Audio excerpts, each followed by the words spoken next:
Hi friends, welcome to Dasma Children Vlogs. நான் உங்க Judy. இன்னைக்கு நம்ம என்ன கதை பார்க்க போறோம்னா பாப்பாவின் பாசம். நம்ம எல்லாம் நம்ம அம்மா மேல எவ்வளவு பாசமா இருக்குன்னு சொல்லி பாப்போமா? வாங்க போய் பார்க்கலாம். மாதிரி ஒரு சின்ன பொண்ணு இருந்தா. அவ ரெண்டு கையில 2 ஆப்பிள் வச்சிருந்தா. அதை பார்த்து அவங்க அம்மா, நீ ஒரு ஆப்பிள் சாப்பிட்டு எனக்கு ஒரு ஆப்பிள் கொடு அப்படின்னு சொல்லி கேட்டிருக்காங்க. அதுக்கு அவங்க அம்மா ஒரு நிமிஷம் பார்த்துட்டு அவ ஒரு ஆப்பிள லேசா கடிச்சு நல்லா வெந்து சாப்பிட்டா. அப்புறம் இன்னொரு ஆப்பிளையும் லேசா வெந்து கடிச்சு சாப்பிட்டா. அவங்க அம்மாக்கு அதை பார்த்து ரொம்ப கஷ்டமா போயிடுச்சு.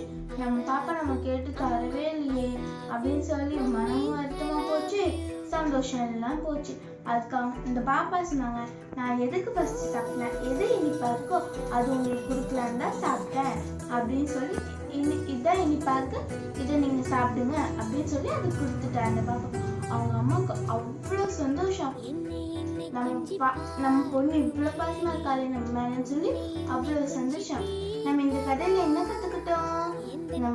நம்ம அம்மா மேல எவ்வளவு பாசமா இருக்கும்னு சொல்லிதான் இந்த கதை முழுக்க கத்துக்கிட்டோம். கரெக்டா? சரி, லைக் பண்ணுங்க, ஷேர் பண்ணுங்க, சப்ஸ்கிரைப் பண்ணுங்க, பக்கத்துல இருக்கிற பெல் ஐக்கனை கிளிக் பண்ணுங்க. எல்லாரும் பாக்குறீங்க, சப்ஸ்கிரைப் மட்டும் பண்ண மாட்டேங்கிறீங்க, பண்ணிருங்க. தேங்க்ஸ் ஃபார் வாட்சிங். டாடா, பாய்.